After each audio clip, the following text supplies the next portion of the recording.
Welcome to Redview is the second expansion of the Chronicles of Crime game, and after Noir, now we have an expansion which comes with 4 new scenarios. It is an expansion, so it requires the original game to play. It also requires a free app that is used to run the cases, the scenario. Chronicles of Crime is an intensely narrative-based game and one that I like very much. We've had a lot of games in the last years especially, but it really goes back to the 80s and to Sherlock Holmes Consulting Detective that have tried to give us a sense of a true mystery narrative. Not just like a game with a mystery theme like Clue, but then basically just checking things off a list, but rather really games that have plot twists, that have characters, where you really have to think about the psychology of the characters, where the characters give you a sense of being part of a breathing, living, developing organic story world. Sherlock Holmes Consulting Detective did that very much, and now with app technology we can do that in different ways that are a little more logistically simple to handle. Chronicles of Crime does that in a way that I like very much. It's very simple, very intuitive. Pretty much you have cards that represent locations, items, and characters, and then you just go around with your app scanning things. If you scan a certain character, you start a conversation with that character, and then anything that you scan while you are in that conversation mode is something that you're talking about with that character. So you can ask them about other characters, about items, about things. You can go to locations, and then from time to time you'll be able to examine a scene, usually a scene of a crime or something where you're looking for clues, and then you enter a virtual reality mode where you're moving around and you're looking at this space, looking for clues, and then it moves from there. So I like the system very much because it's so intuitive, and yet it just feels so fluid. And it feels so immersive. You really have the sense, oh wait, the character is in that location. No, it's too early now. The character will be there later. The character moves here, goes there.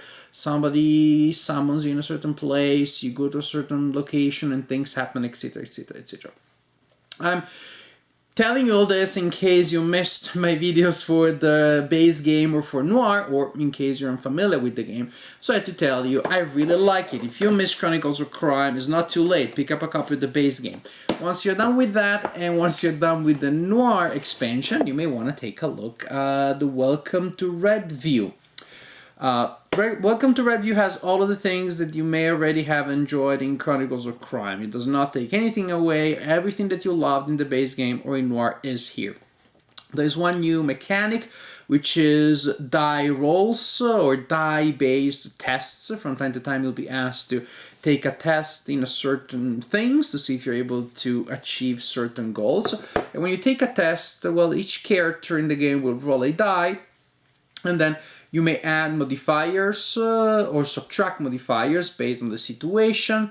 Each 5 or 6, modified 5 or 6 that is obtained is a success. Each 7 or higher counts as 2 successes. And what you're trying to do is to get the number of successes equal to the number of characters or higher. So 4 characters, 4 successes, 5 characters, 5 successes, and so on and so forth.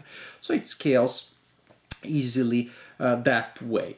And that's the main new mechanic. Also, you have energy tokens that you can use to get extra rolls. So if you get more successes with those rolls, you add them to the pool, and you're still trying to reach that total. The game is divided. Each scenario is divided into several days. At 10 p.m. you better go home, or your parents are gonna be mad because you are teenagers here, teenagers in the 1980s in a small town in the Midwest. The morning after you go to sleep around 10 or later, but then maybe there are consequences to face. But at the end of the day, you go to sleep, and the following day your energy token are available again. So this is the basic idea, and probably just when I told you the setting, you're thinking, oh, Stranger Things. And yes, it's true. This feels like the Stranger Things expansion, or in any case, the supernatural movie, almost maybe the Scooby-Doo expansion, but the supernatural movie from the 80s with meddling kids that find weird stuff happening. I'll tell you, I'm not going to be much more detailed in this because I don't want to give any spoilers. The game is narrative based, and so precisely because of that, the joy is precisely to discover things, to talk to people, to patch the mystery, the situation together, to puzzle things out, and possibly, well, to solve the case or to do as best as you can. At any time, you can try to solve the case, otherwise, when a certain amount of time will have passed, you will be forced to solve the case. And at that point, you simply answer several questions. And again, it's interesting because the system is that who did what? And then you scan the person you think did it. What is the item that was used in that situation? And you scan the item that you think it was. So even the solution menu is particularly cool, and it feels like, well, it does not reveal its secret, of course, when you have a printed solution in a book. Well, you know that you know you know what it is just when you read it. Here, the app retains some of the secrets. So I'm not going to tell you anything about the specifics. I guess I can tell about the titles. You'll see those in the app. So one is called The Beast, one is called The Witch. And so you have a sense that there is going to be probably some supernatural theme. I don't know, maybe. I like the scenarios. I cannot tell you too much about the specifics, but hey, I like the new mechanic, the test mechanics, because it adds a little bit of uncertainty there, the little excitement when you're playing with friends, so that cooperation of deciding, should you spend those extra energy tokens now? Maybe can we take that type of test instead of that type of test because my character has an advantage. Each player will control a different character. So the new mechanic is very simple, and it just adds that little extra bit of novelty, of a fresh approach to a system that you may have known, as I did, from a base game and for the expansion. The case specifically, the first one is sort of an introduction, but not really. If I hadn't known that, if it hadn't been labeled as such, I would have known that. When I think about introduction tutorials, I think of something weaker, blander, thinner, shorter, but it was a full-fledged scenario with cases, with characters, with things going on, and I really, really enjoyed it. I played that with friends and with adult friends. Some of the previous scenarios I played with myself or with my daughters from the previous games. It worked very well. Actually, I was the only person that had played Chronicles of Crime before, and all of my adult friends loved playing the tutorial scenario. The other three scenarios I played it by myself, solitaire. The second scenario I also enjoyed very much.